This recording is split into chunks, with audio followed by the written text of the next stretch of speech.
What's going on? Everybody out there in podcast land? You probably thought that was me, huh? That was like a recording of Scooby-Doo. Was it? Or was that me? What do you think, Cal? Sounds great. We love it. Are not together today, but we're going to be together today on What's the Matter podcast. We are doing a totally independent remote in our own individual spaces because the G-Man has had the crud. How you doing, sweetie? I'm doing great. How are you? Happy New Year. Happy New Year 2026. Here we go. Best one yet. Yeah. So what have you been doing besides, fielding these occasional calls saying, I'm still sick. I'm not doing well. Us poor guys, Well, no, I mean, we're supposed to be rough and tough and stuff like that. And then the rumor is that once we get sick, we want our mommy. When don't you want your mommies? Hey, I like that maternal stuff, I know you do. You just won't, you guys don't admit it. That's all. I just did. You would just admit it. It would work. See, you're a special one though. You don't count because you're too good. I just take things in and, you got to be able to admit, when the truth is the truth. Absolutely. So more men need to take lessons from you. What have you been up to? You got through the holidays. You look like you were having fun. Sometimes you were sketchy with the holidays, but it looked like you went out with Ms. Adrian. I'm just like, I'm a little jelly. We had a blast. We went to Polo on New Year's Eve, and it was packed. But they had the best deal in town. It was really? $25 per person for a table, and she and I reserved a table for two. It came with a bottle of champagne, 4 Jello shots, and party favors. Mm. It was a blast. Well, good. Totally did you guys dance the night away? Did you guys? Oh, totally. You got some boogie on? I did. I was so sore the next day. I had danced so hard. I was really sore the next day. Oh my God. It was fun though. You're putting those hips in motion. That is too funny. All of it. So what else? That was on New Year. So now that was New Year's. What about Santa Claus time? Did you get out? Did you just kind of? No, I cooked. My neighbor, I live in a 55+ condo complex. And my neighbor cooked Thanksgiving. She did the big Thanksgiving dinner. So I volunteered to do Christmas for us. There was 3 of us that are in the same pod, the same building. And so I did a pot roast, and it was so good. Taters, carrots. Watched some Stranger Things. Yep, taters, carrots, onions, mashed potatoes and corn. Making me hungry. Good. Well, good. Well, I'm not a great cook. Now, we, of course, just to remind everybody, the reason we're talking about this kind of little recap, because we're talking about what's the matter with the holidays and, kind of equipment, especially, as we talked about, the holidays are different for different people. Most of the time, people are kind of into it and they're happy and stuff like that. But sometimes the holidays do bring up some bad stuff. You know what I mean? If you say you're experiencing your first holiday after losing a loved one, or there's just different sometimes things. Or a breakup, there's, or your relationship is having trouble. This is the worst, I think, is when your relationship is in trouble, but you're still together. Yeah, you're having to put up that, everything's great. Yeah, we love you. Oh, yay, family, holidays, blah, blah, blah. Wow. We are, and just so everybody knows, we are doing this for the first time, so if there's any kind of glitching out, that happens. We'll try to deal with this in post-editing. But today, we are going to, in episode 32, especially with the timing of the new year, Kel, what's the matter with starting over, right? What's the matter with starting over and checking your past at the door? Mm-hmm. Yeah, and so this episode basically is about how, people, you can just restart or reignite your lives without dragging yesterday into tomorrow, right? Type of thing. And how to build some momentum really fast, right? And so, as always, Kel, once you kind of at the standby, you're really good at kind of going through your sources, so get your couple sources ready in case we kind of need them to, check into something like that as we go through this. So that's, kind of like what we're doing. First and foremost, even though we are not in the Matterhorn studios, let's make sure that we do give a shout out and thank you to sponsors, World Matters Incorporated, creator and producer of the show, Big Bongo Productions, And all of the, the people will probably get to them, in the end. But 93.7 FM on your radio dial. If you're in the Reno Tahoe area, they've got some good shows. Being Blunt with Jay Biggs, and of course the flagship American Matters Media and Animals Roundup and all that stuff. You can check them out. But let's open this case file, Kel, on starting over. So let me ask you this, not to put you on the spot, and of course you only talk about what you want to talk. But if you could restart like one part of your life tomorrow, what would it be? I know. That's a good question. It is a good question. It's a really good question. I would fix my money mindset, my blocks that my parents gave me about money and earning it and what it means and what having it means and blah, blah, blah, blah, blah, all that mess put on us. You mean like your financial literacy? Not so much financial literacy. I'm very financially literate, but how the worth that I'm worth it, I would get to, I would get to a certain point and then self-sabotage because my central nervous system couldn't handle the expansion. I didn't feel my parents did such a number on my head about money and what we had and what we didn't have. And we were fucking upper middle class and my parents acted like we were poor. Like, I'm so disgusted with them over the whole thing because it screwed me up hard. And I went into all those boom bust cycles that Gen X got put through in the 70s and 80s and 90s and 2000s, and just got caught in every single one of them doing the whole, keeping up with the Joneses and bigger house and a bigger car and which is what my parents did. They didn't, not house, but yeah, they were constantly improving our house. And that has to do, with them though, and of course, as you've shared before, they're not here anymore. But outside of them, right. if you could restart one part of your life tomorrow, something that like your parents weren't there. My career. When you were doing it. My career mindset. Yeah. Yeah. How so? Talk about that. My career mindset. Yeah, I think you were hitting on that. That's what you're referring to, really.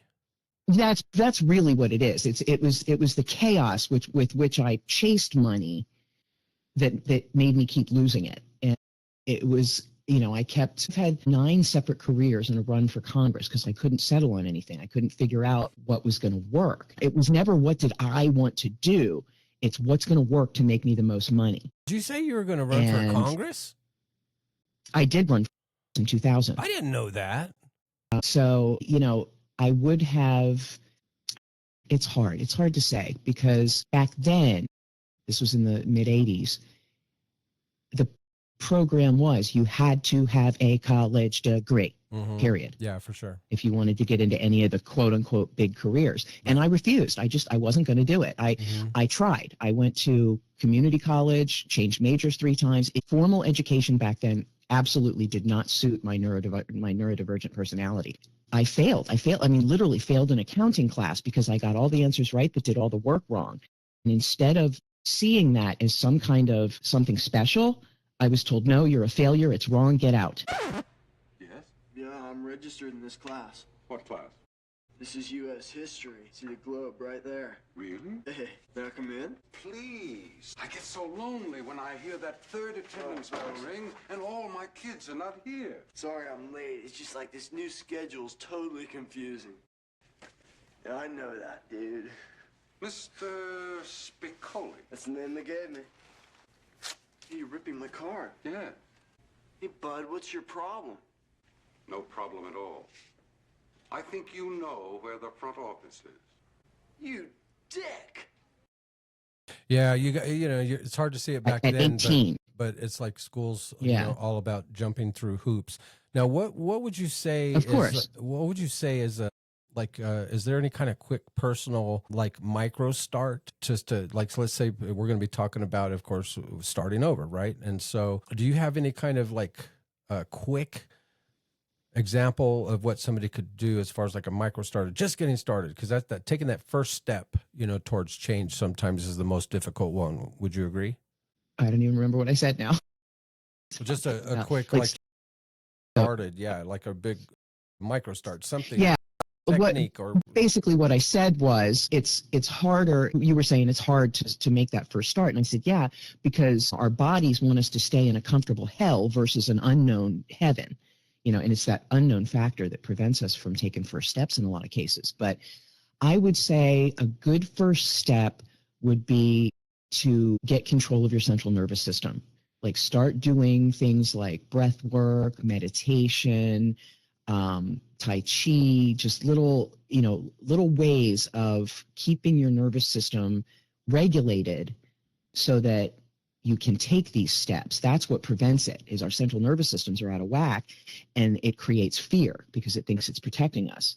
So if you can regulate yourself physiologically is where it starts, that will then have the effect on your mind that I'm okay, I'm safe, this is okay, we can do this. Yeah. And that's where, kind of riffing off of you a little bit, especially there's starting over isn't erasing your past, right? It's changing the role that it plays in your life. It's, you have the power. I would think I was about 24 years old when, I realized where all the things, say that I could use for being a victim, right? That happened, where there was a way that, that we were raised, like you mentioned from time to time, or whatever. That doesn't matter, because at any given time, no matter what your age, you can draw a line and say the past is not going to equal what is going to be in my future. And so you're not going to erase it ever, but you can use it. You can flip it and realize that, hey, this is what's made me into who I am today. Absolutely. And not only that, we get into this idea of, I want to go back to, I want to go back to how I was in 19 blah, blah, or when I was X. No, there is no going back. What you want to do is bring forward the positive energy of what was back then and let go of everything else that prevented you from staying there. Yeah, it's like that's a big key. Thing, is we get into this idea of that it won't be that good again because it's now, not then, and the conditions were different. Well, no, the conditions are different, so you bring forward what was good about back then and apply it now. Yeah, and that old phrase, check your past at the door, check your past at the door, what that equates to really is that you can remember your past. Actually, maybe unless, you're a PTSD type of stuff where you're trying to not necessarily remember it, you want to, kind of forget some of this stuff or at least suppress it appropriately. But checking your past at the door. No, you don't want to suppress it. Yeah, you want to. Well, yeah, you want to remove the words. charge. Yeah, poor choice of words. Yeah, I know what you're saying.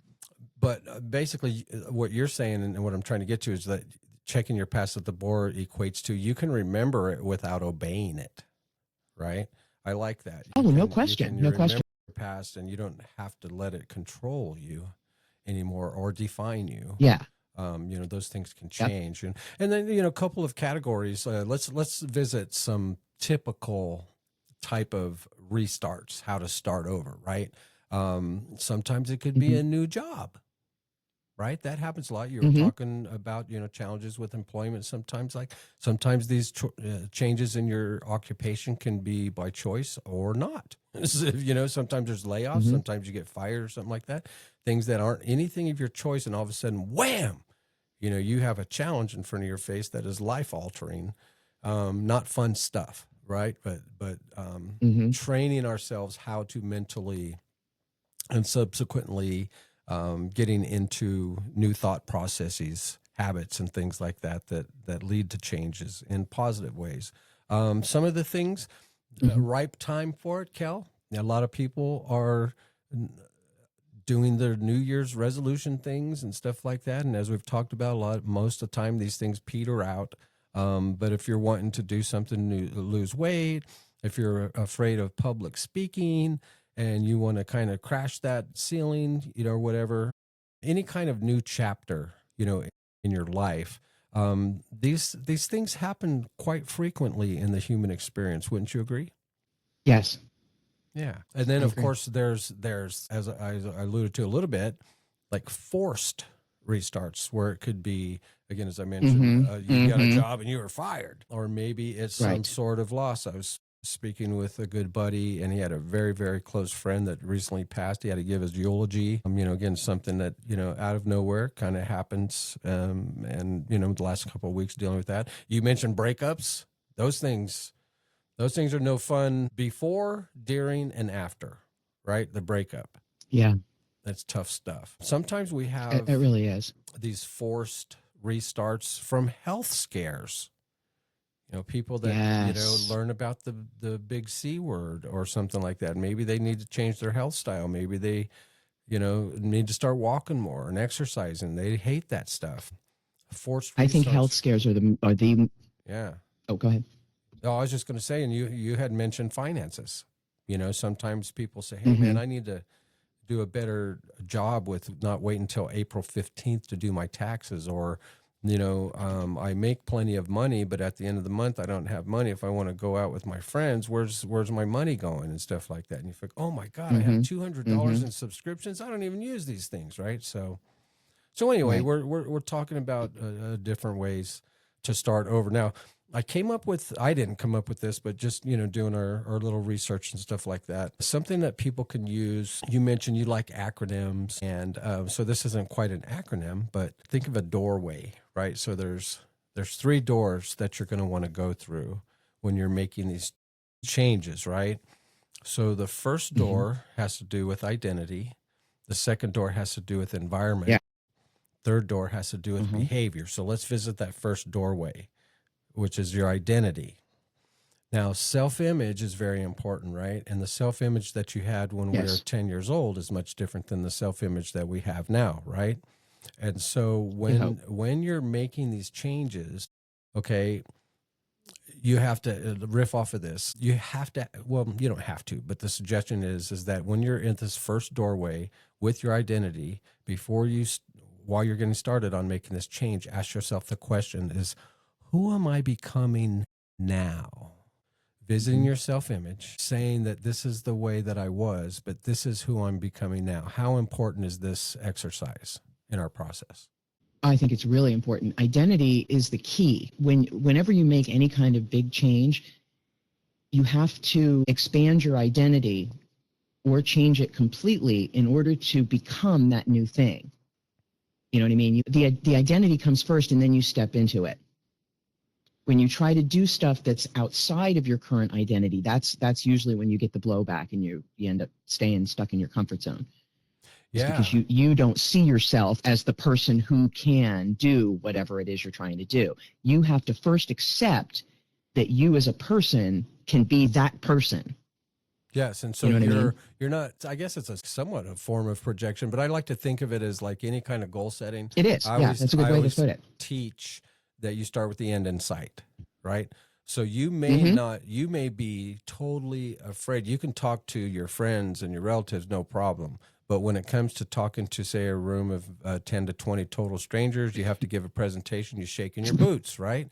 And so seeing yourself as like just closing your eyes and one day seeing yourself on stage being introduced by Tony Robbins, going up there and just smashing it. Now that may never come to realization, but this is who I am becoming.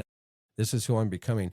And Art says this to me all the time. We're talking about things and I already think I am who I am, right? But the processes that we're going through of learning something different, actually doing it, stepping out like we're going to be coaching people to do, we're basically, we're doing the, if we can do it, you can do it type of thing right now. So that's very, very important. So when you're in that first door, the identity of who am I becoming now? Now, once that's kind of defined and you feel good about that, now the next doorway is your environment.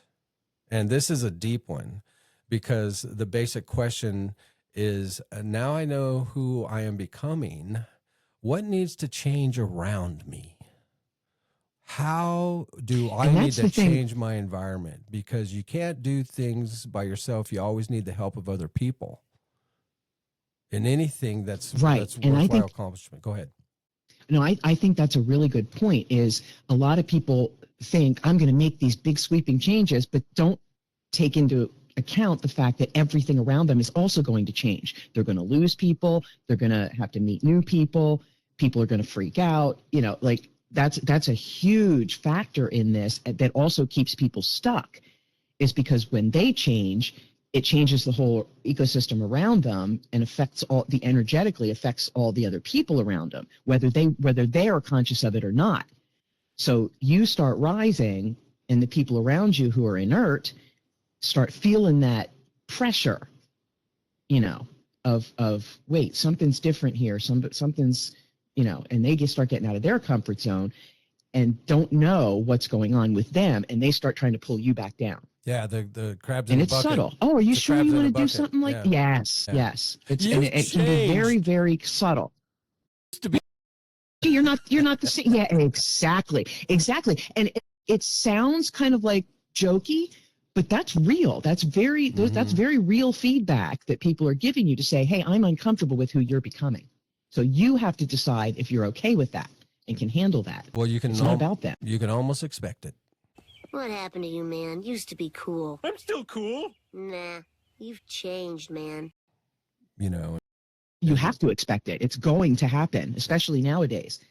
Yeah, and we talk about that, making sure that you're never the smartest person in the room, always seeking, to establish your relationships with people that are going to bring you up, that are going to make you want to be better, because you do feel weird. If you're just like, like put it this way, would you just like totally get all jacked out and stoned and drunk or whatever before an important meeting with some CEO bankers that you are like wanting to get a loan from? No, right?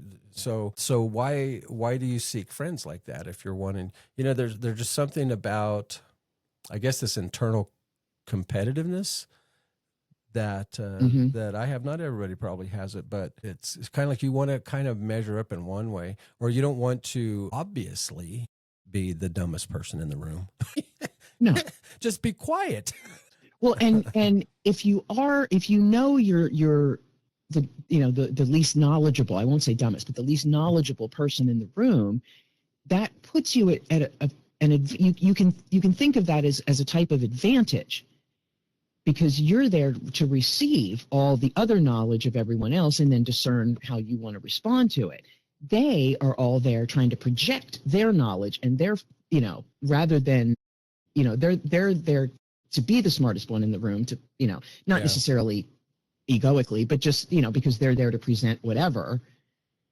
And they're thinking from that frame. So you as the least knowledgeable kind of get to just, take it all in and then integrate it. Yeah. It's just one example, of course, but now, so what's number one, who am I becoming? And then make sure that you kind of take stock and ask what needs to change around me. And it doesn't have to be like a person. Maybe you have great people around you already, Do also be very selective with who you share your dreams and aspirations to, because that crabs in the bucket is a real thing. If they are not a person that is integrally,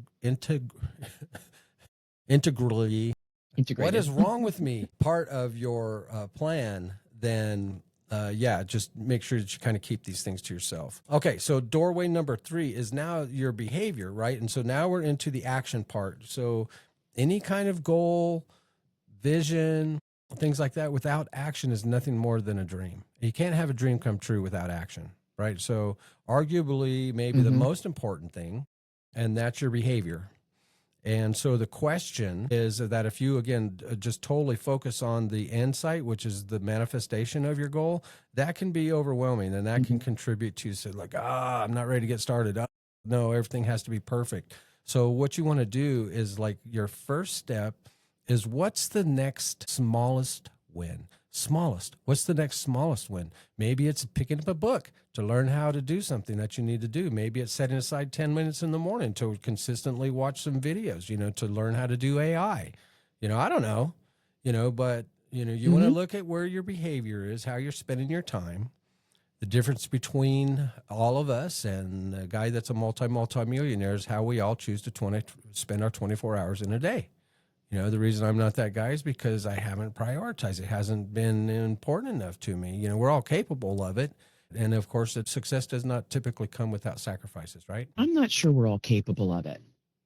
Well, I know that. Yeah, I agree with that. Yeah, we're, because that's why in we're sales, sold that. we're all capable of it, but most of us don't know it. I would say that. Technically, maybe. I don't know.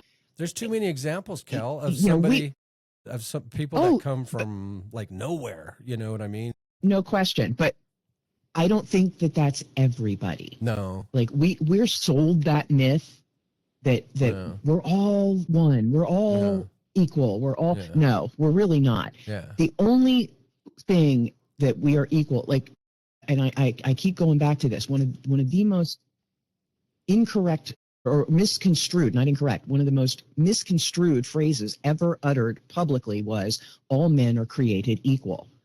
People take that so wrong. All that means is we are all, as humanity, created by a sperm and an egg. Period. End of story. I like it. And what you infer from that is up to you. But gross society wants to take that, and primarily from people who are lesser than and don't want to put the effort in, want to say we all deserve the same stuff. Yeah, no, you're exactly right. I like that spin on the all men are created equal as far as like procreation goes. I love that. But I'll tell you one thing, and this is what I was talking about, is that the one thing that we are all created equal is we all have 24 hours in a day. That's it. So no matter how we're born, no matter who we're born into, eventually there's an age of accountability. About 5 to, maybe like in organizations, right? In the sales department, you're talking, the top 5 to 20% makes 80% of the revenue for the company, right? Let's say 5 to 20% of our population are achievable, capable of great things, but yet 80% of those don't realize it for whatever reason, whether it's self-sabotage, or whatever. So I'm saying that all things are possible, with us, but not all humans are going to take advantage of that possibility, right? Not everybody's going to take advantage of that possibility. All things are possible. Right. Yes. Good point. So pretty good stuff. So. Yeah. What is that? It sounds like a cricket. Must be time for some laughs. Oh, you know what? Because we're talking about jobs, right? So yeah, I do have a couple of things I thought were pretty humorous, relating to jobs and just starting over and stuff like that. So let's talk about a person that's looking for a new job. So like, I don't know if I like stereotypes. Do you like stereotypes? Sometimes they're true. Like blondes. Not all blondes are dumb, but some blondes I really are. don't. Yeah.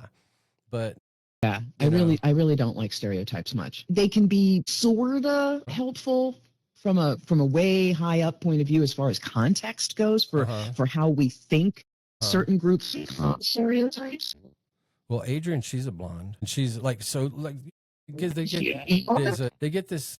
I don't know what's going on with Cal again. We're gonna let her get her alien thing stretched out. But I did hear it's a blonde joke, right? So that's why I'm setting this up, because a blonde walks into, of all things, a police department looking for a job as a dispatcher, right? So the hiring officer, wants to ask her some questions, just a few questions, and so, the officer says, "Hey, okay, what's 2 plus 2?"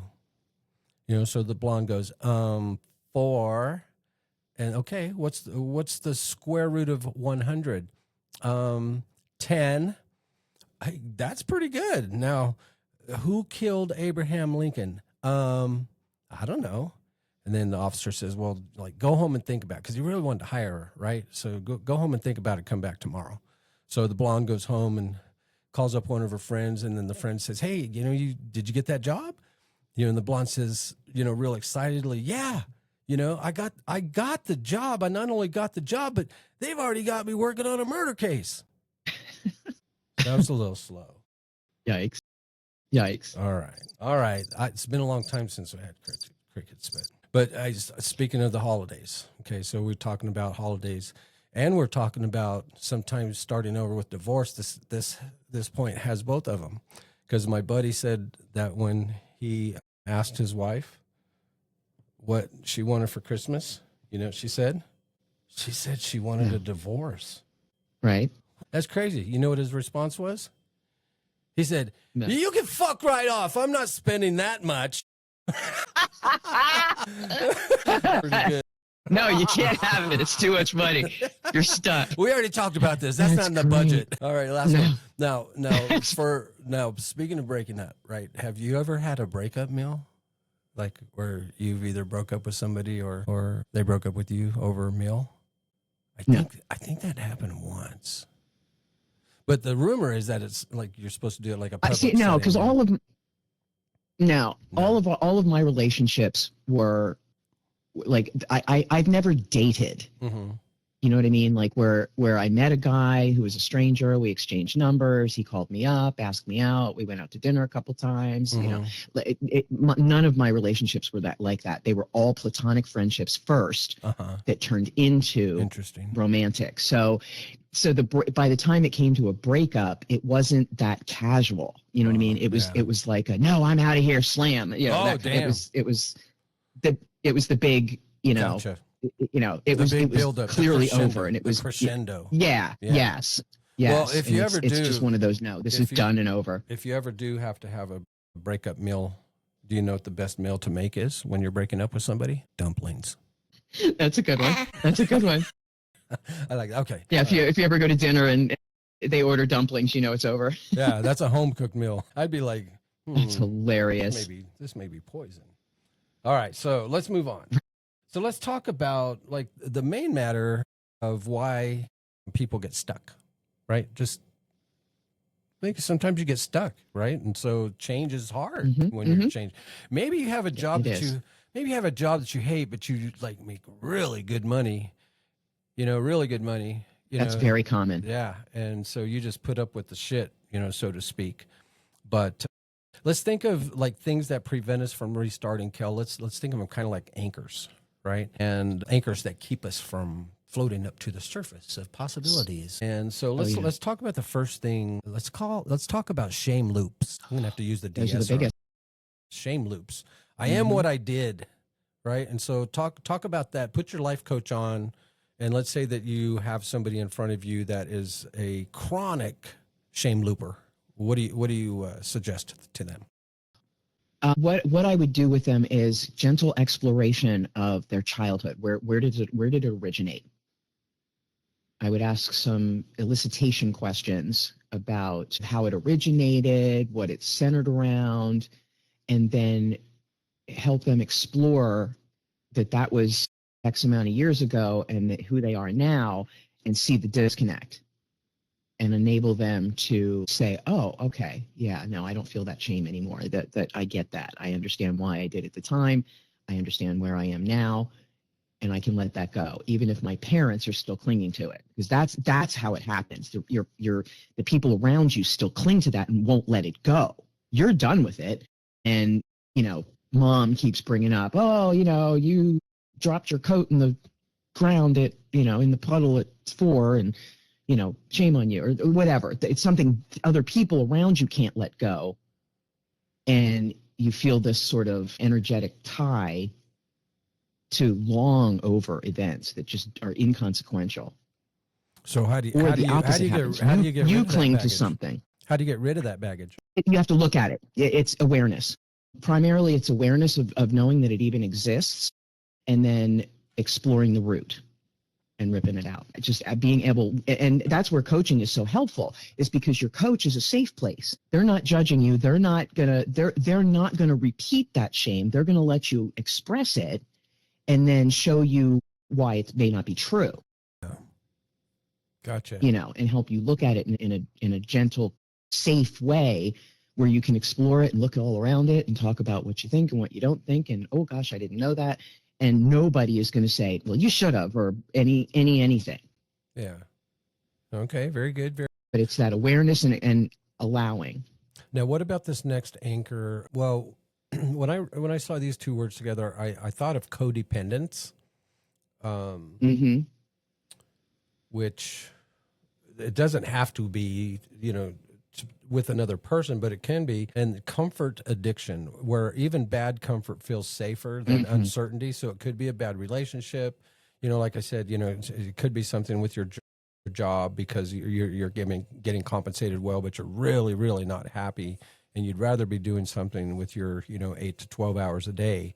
But And let's talk about comfort addiction. Even when that bad comfort feels safer than uncertainty, the mental switch, that first one of your identity, how does a person flip that switch where they get so uncomfortable with the comfort? Does that make sense? Yes, yes. And that's it. I mean, you have to get comfortable with uncertainty and let go of that prison. Comfort zones are a prison of sorts. Yeah, they are. That prevents you from expanding. And it, like I was talking about before, it's that, that comfortable hell, known hell versus the unknown, fear of the unknown. And it just takes practice. It really takes practice as a sovereign adult to go, I don't give a fuck what anybody else thinks of what I'm about to do. Right. And then do it anyway. You feel that we call it in coaching, we call it feel the fear and do it anyway. And the more you do that, it's a muscle. It's just, all it is a muscle. It's a central nervous system reaction. And once you do it a couple times and realize that the lion isn't coming out of the jungle to bite you, or you're not going to get shot and nobody's going to cut your head off, your system, it's again, this is all physiological. Your system then recognizes that, okay, this is okay. I can do this and not get hurt. And the more you do that, the more you exercise that muscle, the stronger it becomes and the more instantaneous this process is. I love that. And, the key thing that you said right there is the more that you exercise that muscle, which kind of leads into this next anchor, which is make the mistake of having an all or nothing thinking. And in other words, I'm alluding to, if I can't do it perfectly, I'm not going to start. And so we talked about this in the beginning of, making sure that all of our ducks were in a row before starting the podcast. And we said, hey, let's make any mistakes that we make just kind of proof that, hey, we did this, don't do that, when we actually are teaching people. Right, exactly. Right? Exactly. I'm big on trial and error because don't have a whole lot of fear in certain situations. So I'll be the one, I'll volunteer to risk getting my head chopped off just to see how it goes, and then come back and tell everybody else, okay, here's what I learned. Maybe you can avoid this. We're kind of doing that today. I agree. So yeah, so anyway, again, it's part of, again, just take that first step. And especially something like this with what we're doing, like you could take that first step. I watched a video that Bill Conrad had made. So you can take, like, if you wanted to do your own podcast, you could do your own podcast. Doesn't mean you have to publish it. You could get out there, recorded stuff and listen back to it. And, but the main thing is share it locally or, but you don't have to be perfect. Just get started. Take that first initial step. That's it. Okay. Now another anchor, Kel, let's talk about this. Our old tribe pressure. We talked about that a little bit, where if you're you have to make some changes, and your friends say, hey man, you haven't called me in a while. We never go out anymore. You used to be, you used to drink a little bit more. Now you're all stuffy, these changes. But how about this old tribe pressure of people who you've been around a long time, people who you may love and adore, who prefer the old you? Absolutely. Right? That's one of the biggest hooks right there. Not an anchor and we're not saying get rid of relationships, cast aside relationships. Oh, not at all. Right? But maybe be sometimes willing you to do let them go. Yes. Yeah. Be willing to let them go. That's the key. It's, you don't have to end them. You don't have to overtly say, I'm doing this and I'm done with you. Yeah. If you still, want that person in your life, but be willing to lose them if they walk away. You know what? Let's do a scenario real quick. So, for example, let's say that you have a relationship with somebody and you guys are always going out and partying, right? You're always going out and partying. Every time you do something, you go out, get drunk. That's kind of like your routine. And let's say friend A says, I need to change my life. I can't be doing this anymore. So then the invitations, agree with, hey, I can't do that. No, I'm sober, I'm whatever. Whereas when that friend does do that confrontation, just like, hey man, you're changing. We used to do this and now, we don't see each other anymore. I really love our friendship and stuff like that. So if you in that moment are wanting to keep this friendship, then honest conversation with just like, hey, I feel the same way, But here's the deal. Not to sound like Joe Biden. Here's the deal. You know, I'm going to be making changes in my life. And what I need to know is if you love me enough, I'd to like your help, support. help make the changes with me. Mhm. Instead, the Mhm. reason I've been saying I wouldn't even no, put it that way. I'd just say I'd like your support. well, I mean, just to get a little bit more deeper, you know, in the conversation, I'd probably Mhm. go as far as to say, so for example, we always go out drinking, you know, which is fine. I had fun, you know, we had some good times together, stuff like that. But with this change, what I'm asking as a friend is, can we think of something different to do? Like, we don't have to drink when we go out. Let's go to a Heck yeah. Giants game or whatever. Let's figure out something together. We've never fished. What if we just go and learn how to fish together, you know? And this is a bromance. It's not a romance, just to let you know. I'm not trying to, Right. I'm not trying to date the guy. Just trying to You know, change the parameters of the relationship a little but bit. the point being is that if you do get this old tribe pressure, you know, it's typically, would you say it's typical for them just to kind of like grow away from each other? There's no real concerted effort, Yes. you know, to really communicate on a deeper level. And then maybe a Yeah. lot of things. It Go ahead. No, I was going to say it really depends on that person. The one who's changing is technically the other person now has the power to end the relationship. You know, just by inertia, by not changing. You know what I mean? Like, you've now expressed your boundary. You know, you've even given some suggestions and options. And if they choose to stay in their paradigm, Right. then you know that Yeah. you have to let them go. Yeah, exactly. Because, I mean, you can even say, you know, if we go out, you're welcome to drink. I'm not going to. Right. And I'd prefer if you don't Yeah. push it on me. But if your activity centered around the drinking and what they enabled you to then further do, and that wasn't good, that's a different story. Yeah. And you never know. Maybe the steps that you take ultimately are going to end up saving not just Influence. your life, but Mhm. yeah, maybe your friend's life. So now the last Mhm. anchor that I have here is sometimes, now again, these are all anchors that prevent us from kind of moving on towards some sort of change, fresh start, is energy debt. You know, so if your sleep patterns, your diet, your life is chaos, then that's going to equate to you having no fuel to restart, right? You have to, Mhm. especially if you're working a full-time job and you're kind of putting something on top of it, right? You need to have extra energy. So those three things, your sleep, your diet, and making sure that your life is not chaotic, are important things to consider. What do you have to say about that? Absolutely. That's the need to have a baseline, like a stable foundation. If you're going to change your identity, you know, you have to have a solid base on which you're going to do that. Otherwise, it won't stick. You can do it. You can try to make certain changes, but they're not going to stick. You'll end up falling back into your old patterns. Okay, I like it. All right, now next, I want to have a little friendly debate with you over a question, right? And so I'll couch it by saying that, as you can tell, I'm most of the time, not all the time, I'd like to think that I work on structure, right? Putting systems together, you know, that kind of take the thinking part out of it. The thinking's done up front, and then you put a system in place, and then things are kind of on autopilot, right? I like doing things like that. Yes, I do too. You know, creating Systemization. things, yeah. Absolutely. And so now, you know, I'm kind of on your side. And, you know, of course, I agree with this too, but as far as like assignments, right? We're going to do argument assignment. And so your assignment is going to be coming from more of a mindset and reframing standpoint. So put your life coach hat on, where, Okay. you know, sometimes you can say, hey, you can, you know, have all the systems and structure that you want, but if you don't have the right mindset, and in some areas of your life, if you don't make adjustments and reframe them, those systems and structures are going to amount to shit, right? So the question is starting over mostly the mindset and reframing, or is it mostly the systems and structure? And so you go first. It's not one or the other. It's a combination of both. Don't say it. You have to pick one.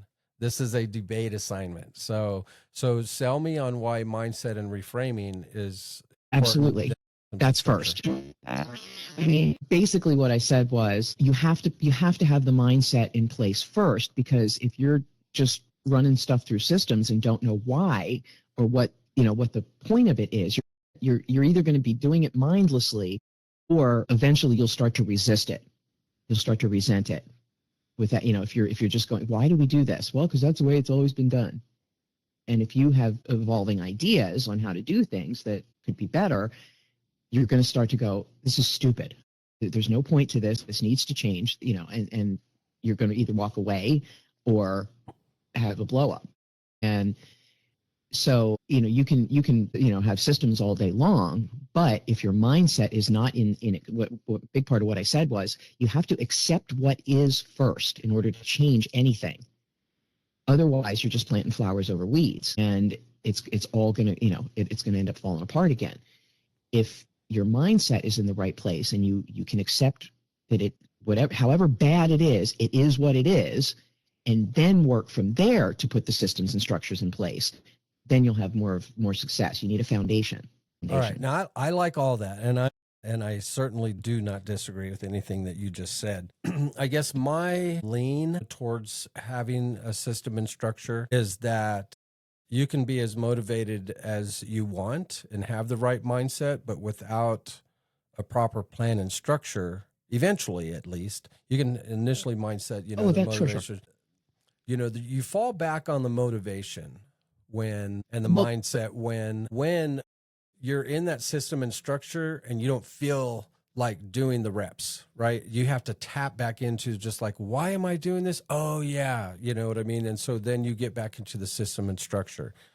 Now I have to say, and this is why I didn't let you do this in the beginning, but I love that you did it because you right away, you started to go into, well, it's not either or, you need both of these, which is exactly right. There is no one right answer where this is more important. That's both of them, because what Kel explained is that your mindset is what chooses the changes, right? But the system is what's going to sustain it, right? The system is going to continue to give you hope because you're going to be in a system, or when I say system, of course, I'm using that term loosely, plan of attack, whatever you want to, whatever you want to call it. But eventually you're going to tap into that mindset, but you're going to rely on the system and the structure to be able to keep you moving along. And it's kind of like you get to that in a metaphorical sense, Kel. It's like when you are saying, okay, I'm going to do 10 reps, 3 sets, right? And then you get to that third set and you're on that 8th one. Just don't know if you can do it, but you're going to sure try. And if you can't get it, rest for a few seconds and you're going to get through those 10, right? And that's where you tap into your mindset, but without that system, that structure of having to do the things, the action things, that's what's going to get you ahead, because you can think we can think all the things that we want, but without that action that leads to the success, you know what I mean? It's empty. So they both need each other, I guess. Yeah. Is a long way of saying it.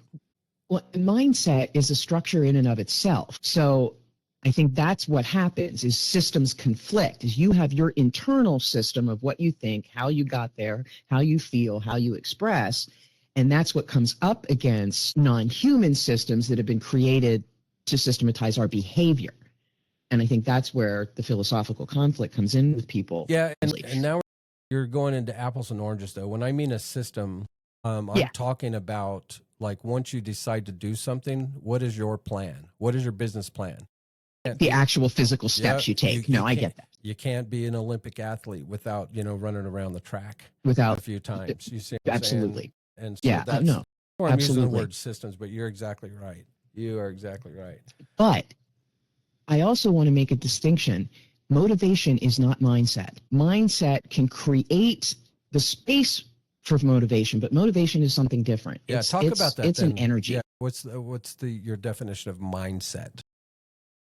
Proper mindset before is, change. To me, mindset is your baseline structure, like your baseline mental thought process that influences everything you do. It's absolutely, it's something most people, it's just your daily operating And so motivation is something that it's an energy that then gives you the momentum to take those actions. You know what I mean? It's not the mindset. I mean, your mindset influences your motivation, no question, but they're not one and the same. Gotcha. All right. Now let's talk about, so what can somebody do to combat some of these typical scenarios? I'm going to throw these at you. Okay. You start a new job, 45. We're talking, you haven't been in this industry. How do you deal with your imposter syndrome? Go. Oh, that's a tough one. I get hit by that a lot. That's a feel the fear and do it anyway thing, because as a recovering perfectionist, my mindset is I want everything to be set up and perfect before I step out there to offer it. That's almost never happens. Like you really just, it's more of a, okay, I'm nervous about this. I'm probably going to get some blowback. Maybe I'll get some negative comments or, whatever, Yeah. But I'm going to do it anyway and not allow myself to be affected negatively by that. I'm going to treat that as their projection, their fear, they wouldn't do what I'm doing in their situation, and go, that's okay. You don't know, where I live. I'm going to put this out there anyway. And it's difficult. For me, imposter syndrome stems from having all kinds of knowledge and information and no experience, and then trying to offer a service or something Probably based on your knowledge, but no embodied, it's practice. like that fake it till you make it only applies to certain circumstances. That's true. I don't like that. I don't like that statement. Yeah. I like the idea of it, of do what you have to do to make yourself feel competent or, capable, but calling it fake, I disagree with that. That kind of puts an element of potential inauthenticity to something, which probably isn't really there when you're trying to do something different than what you've already done. That's not a fake. Yeah. Maybe you're calling that in your own head, but that tells, when you say, oh, I'm faking it till I make it, the other person, because of their framework for the word fake, kind of inherently thinks inauthentic. That's probably not a good pickup line, when you're 16-year-old trying to lose your virginity. Come on, girl. I'm just going to fake it till I make it. Let's just fake it till we make it. Right? Yeah. Too funny. All just right. Practice. Just pretend. Hey, I came across this. I think you're going to like it. For that, again, it's not quite an acronym, but close. Stop, start, continue. So when you're trying to make a change and you're putting together that plan, that system, to kind of keep you on track, it basically goes 3 bullet points. Start doing blank this week. Start doing this week. Stop doing this week, and continue doing something this week. So you're going to start something, you're going to stop something, you're going to continue doing something, because you're doing something right. I like that. Right? So you need to make some change. So start doing something different, stop doing something you shouldn't be doing, and continue doing the thing that you're doing right. I like that. That's an excellent point. I love that. Stop. This is the thing too. People often don't consider that fact that in order to bring something new in, most of us are at capacity. We are overwhelmed. We're burnt out. We're doing more than our bodies really are capable of. Want us to. But we were sold this myth of you can have it all, you can do it all. I agree, not all at the same time. And so we try to jam all this stuff in. It's really, really, really important to understand the concept of space. And when you're trying to take on new things, you have to let go of something in order to create the space and energy to handle the new thing. And we're not taught that. So we cling to old crap that's not serving us anymore, that we're not even thinking about, but it's still stuck in our energy field, that once we acknowledge it, sometimes it's just the acknowledgement. Oh, yeah, you're right. I do that and don't need to. And you can just drop it in the moment. Others take a little more time, but it's the awareness. It's that awareness that there are things in your life that you just do by habit, by rote, by, just because you've always done it. that don't apply anymore, that we haven't gone back to examine and can go, yeah, I don't need that. And then you have the expansion space to do new things is powerful. You can physically feel it. True stuff. True stuff. Hey, what do you think about like some of like tell me if these are myths and why. Mm-hmm. So Okay. be a myth buster. Is that Mike Tyson again? Be a myth buster. Myth buster. Talk about some myths whose last name is Buster.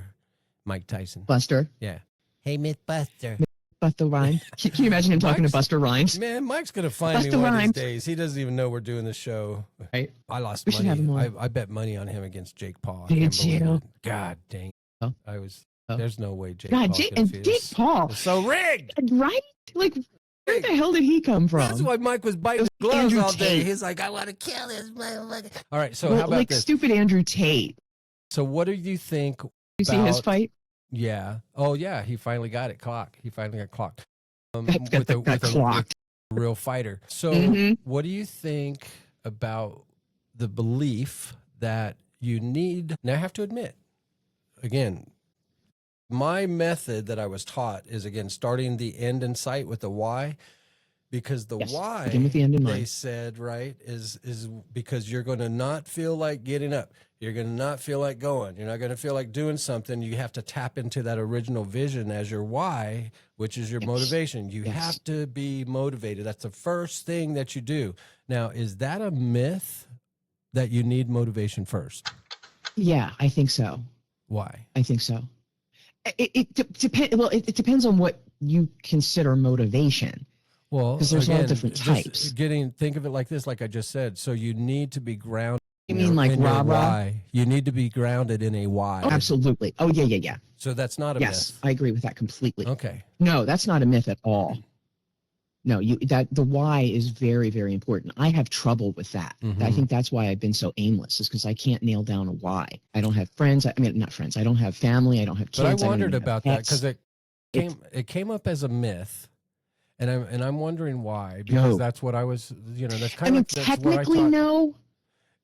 Yeah, that's what I'm saying, because like you don't need to be motivated first, but you do have to start thinking. Again, think and grow rich, right? Everything starts with a thought, right? So, but eventually, I think if you want to be, oh, I was just going to say maybe that's the first thing. It says you need motivation first. Maybe the first thing is actually to start thinking instead of just blindly doing, whatever it is in your life Right. that needs changing. But when you, I guess I would say this isn't a myth too, because when you get serious, right? When you're seriously, and again, not to be redundant, but when you're seriously motivated, you have to, again, create that anchor that you are going to definitely tap into time and time again. I mean, the more scary the goal, the more, motivated you're going to have to be, Oh. to, do you imagine when you're 80, which happens, like there's stories like that. People yes. graduate from law school when they're 80. Oh, those are amazing. Right? I love that stuff. Yes, and I think what that comes back to is finally finding a love for yourself. Like when you are so grounded in, this is like, my life is about me. So if I want to get a law degree at 80, I'm going to goddamn do it, whether I use it or not. Like we are raised so much for everything we do to have some sort of outcome or some sort of profit or some sort of return. And we get stuck in this destination thinking. I call it destination thinking of, when I have this, or when I do this, or once I get this, everything's going to be this. Then I'll be happy. And that's so rarely happen. Then I'll Right. be happy. Yeah. No, be happy now in order to make all that happen. Well, and you find out too that, the fun part that you have isn't your destination like you're talking about. It's the journey. It's actually who you become along the way. And it sounds like a corny thing, but it is so true. Why does that sound corny? Why? Because we are not. Over our lifetime. Now, what about, is this a myth that when you do make changes, I already know your answer on this one, that a clean slate is required. Required is not a No. Nope. Yeah. No, From that one. it's, and yeah, that's not even, I mean, it's not even possible. Yeah. It's really not even possible. I mean, Yeah. you can remove certain, like all certain immediate elements of your life, people, places, jobs, whatever, but wherever you go, there you are. This is probably Always remember that. This is probably something where, let's say, somebody that just wants to reinvent themselves and they don't have any family ties, so they just move to another city, and then they just really start over. From they're a clean slate. It's not as easy as you think. It's hard to say. Nope, it's really not as easy as you think. Yeah. Because like I said, wherever you go, there you are. You can change all the elements, all the environment, everything, physical, external. But if you have not made those internal changes to accept them, you're going to fail. They'll manifest. That was my Florida experience. Yeah, I love it. Mm-hmm. All right, now what about this? One big decision changes everything. Is that true, or is that a myth? One big decision changes It absolutely everything. can be. It can be. So not necessarily a myth. Very much so. Possibility. No, definitely not a myth. And in many cases, very accurate. Like everything, not all, but for the most part, I would believe that's true. Every time I've done it, it's been a fact.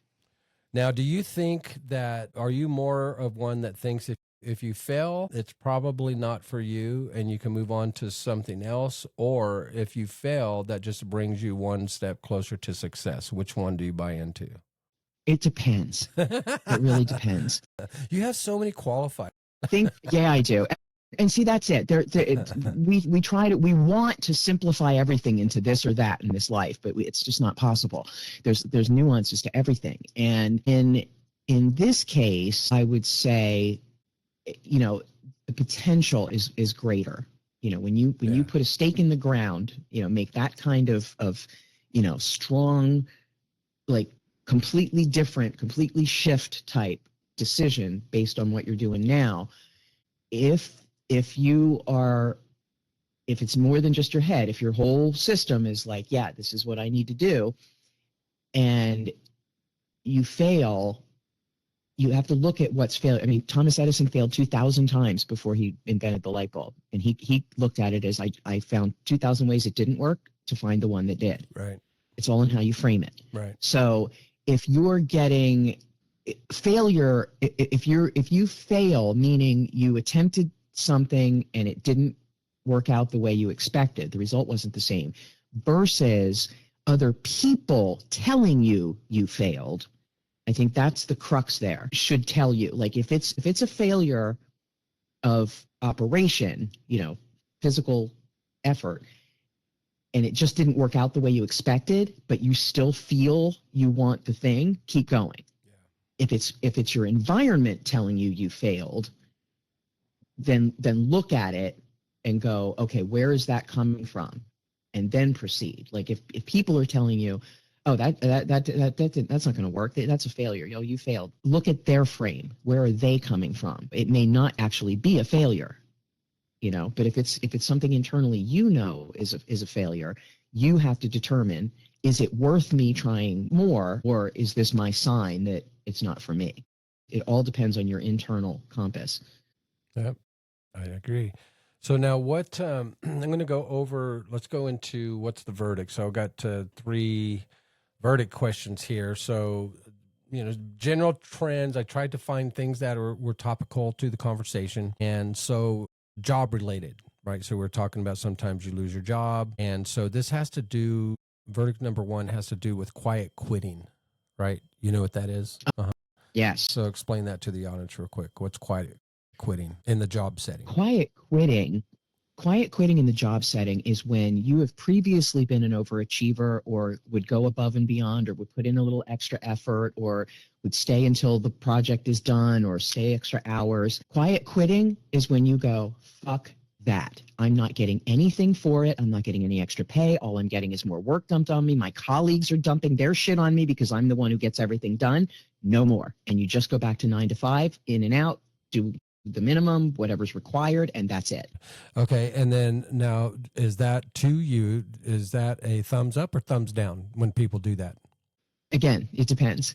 Mostly I'm going to say that's a thumbs up, because, and I'll say that with caution, a thumbs up initially to show them, look, things have changed and not for the better. So here's the deal. And then if things don't improve based on that, which normally they don't, you need to have a plan to get out. Yeah, because you're talking about if you even are confronted. Don't stay there and do that. By somebody that says, hey, I've noticed that you haven't been spending as much time at work as you normally do, right? So I noticed you're not giving us any more free overtime.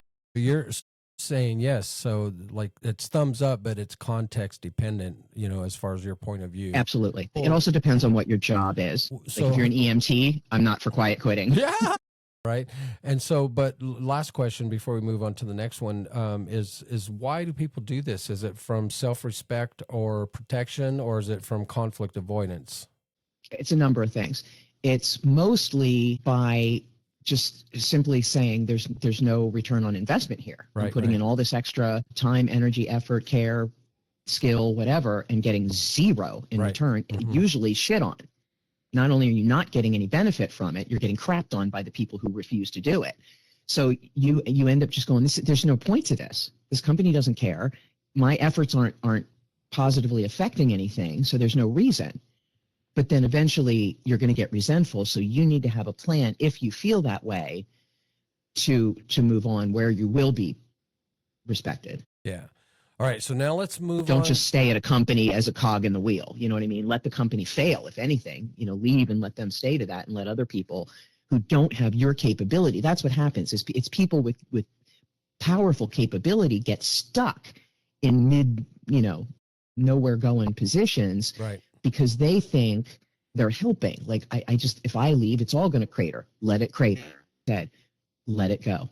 This is not it's not going to fall on you. They were trying to set up the guy who was failing. And he said, we have to let this break. So the company sees that this guy needs to get out of that position. And then I understood. But boy, that was hard. That was hard. I was in my 30s when I finally learned that lesson. And I've since watched it happen very effectively. But up to that point, I couldn't tell. All right. The verdict number 2, let's say, again, there's a restart that you have. Now, what are your thumbs up or thumbs down? And I know you're going to say, again, it depends, but try to stay away from that. Just in general, thumbs up or thumbs down when there's a change like this, posting your restart publicly. And I guess it could have to do with romance too, but like posting your restart publicly related to social media accountability. So that's a no. And then, big thumbs down unless it's like a business advertising your new venture post, but not one of those, look at me, look what I'm doing. I'm starting over. I'm this, we're that, look at my new boyfriend. No. That's, you're setting yourself up. That draws a lot of negative energy your way, whether you realize it or not. That has the potential to draw a lot of subconscious negative energy from people who are jealous, are resentful, or whatever. Yeah, no, I am very much against that. Yeah, because it's like what you're saying is that they may be doing it because it for whatever reason. It's for their own like ego gratification. Motivation tool. But it becomes this pressure trap, right? I saw one the other day. It's like, I have to say, not to get too judgy, but it's like, oh my God, she got married again? Oh, right. There you go. Because everything's and the always fact there. that you even thought that tells me, it tells me she has a spotty relationship history and does these big flame outs, and then that it just doesn't work. Jobs and just everything is just like, I'm out of here, money, out of here. Any kind of, posting, you have to be real careful with that. Posting stuff with a new hubby from Australia. I don't know. Well, and that's it. You don't realize, I mean, even people who care about you and are rooting for you can still have a subconscious negative reaction. Yeah, don't put your business. Just keep your business your business. We don't even really want to know. Keep it. We really don't want to know. I mean, I really don't want to know. I mean, it just kind of like, I mean, it keeps it interesting, but like and like I said, the only exception to that is if you're promoting your new venture from like an advertising marketing business standpoint, like, hey, I'm doing this, my shingle's out, come see me, refer me, whatever. But if it's Ooh. just, I'm so great, I'm doing this, or I'm making this sweeping change, I always you know, feel, just as a personal person, I always feel bad. I think when, it feels weird. when people post that their shingles are out, because it's like shingles are uncomfortable. You know, they're they're not fun. Yeah, get that vaccine. I don't know from experience. I just hear that. All right. So I don't either, thank God. verdict number 3, and we talked about this a little bit. So what do you think, thumbs up or thumbs down to just cutting people off in order to start over? You know, is that like a healthy boundary, or is it more of an emotional overcorrection sometimes? It depends. That's another depends. It can be very healthy. It can be very healthy. Sometimes it's necessary, usually not very pleasant, but yeah. And the way you do it, in a lot of cases, to me, it's just withdrawing, you know, engagement. Like Right. you don't have to tell a person, you know what I mean? That's when it gets dicey, is when you have to, you know, when you feel like you have to get in a person's face and go, fuck you, I'm moving on and I'm doing this and you hold me back and blah, blah, blah. I don't do any of that. I've had that done to me and then have people try and crawl back. That's always fun. But I've never done that to anybody where I just withdraw. I just pull back. I don't text. I don't wish happy birthday anymore. I don't look at their Facebook. I unfollow on Facebook, whatever. It's like, you don't deserve and me. just don't engage.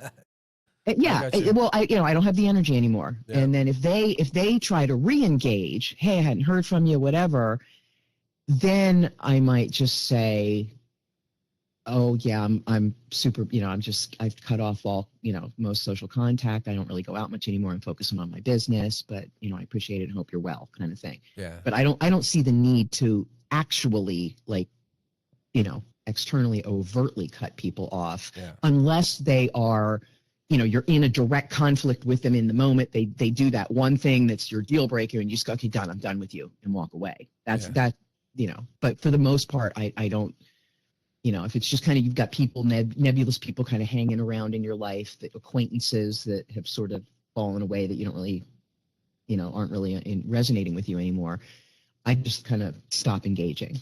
Yeah. You got to know when to cut your losses. Let's see what happens from there. You got to know when to. But yes, cutting people out of your life is necessary in many cases. What do you think about these real quick, not quotes, but just little statements, I guess. Starting over isn't a moment, it's a sequence. That's a really good point. That's a really good point. We act like it's this big moment, but it's been building for a while. You're right. I like that. Yeah, and not just after you make the decision, but then the real work begins. Well, it's like overnight success. Yeah, absolutely. Same thing as overnight success. It never is. Or solo accomplishments. What about one small win in the next 24 hours is the door? One small win in the next 24 hours. Like the door opening. Yeah, it's the portal. Yeah, I get that advice a lot. We have different doors that we walk through, right? And so the one you know is just a small win. There's a door there. There's a door that says small win on it. And then there's a door that says old habits, and you have to enter one. Yeah. That's a good one, huh? That's a good way to think of it. It is a really good one. Because I always think baby steps, but I hate that term. I like doors. I like that. I like that. So, well, Kel, I tell you what. So and just to let our listening audience know, you know, again, just to remind you, if we've had any. If any of this glitchiness with the audio transmission gets past my editing, apologies up front. Do you have any comments, anything to add before we kind of wind things down here, Kel? What do you think? Just a big happy new year to everybody. Make it your best one yet. It's going to be mine. And I'm really excited about 2026. I'm just looking forward to, you know, learning new things, meeting new people, doing new things, starting things, you know, just... I'm really excited for the first time in a long time that things are on the right track, that, you know, oh God, yeah, absolutely. Bigger and better. Yay. I love it. I love it. Well, heck, that's probably a wrap. Episode 33. We have to work this out. But first and foremost, we want to thank World Matters Incorporated, Big Bongo Productions, for hosting and producing. show downtown, normally at the Matterhorn studio. And real quick teaser for next week, we're reintroducing the business detective because business does matter. So do the principles behind the decisions that we make. And so we're hoping to have you tune in for What's the Matter with Values, where Diaz Dixon is from PDC. Diaz Dixon. Yes, from PDC Reno. His former CEO, Nevada Humane Society, a former CEO of the Eddie House right here in Reno. And Diaz dropped a thought that hit hard the other day when he said, values don't shatter, they erode. And so when transparency becomes strategic communication, when rules turn into tools, and when people redefine values fit power, we're going to be talking about that. He wanted to have a bigger discussion, so that's what we're going to do, Kel. I'm on it. I think that's awesome. Yeah. You know, what are the values? Who defines them? We talk about things like that. How do you protect them in business and in life when pressure shows up? Right. So join us every week. Live stream, 4 o'clock p.m., West Coast Zone. Don't miss it. This is the G-Man for Kel. See ya!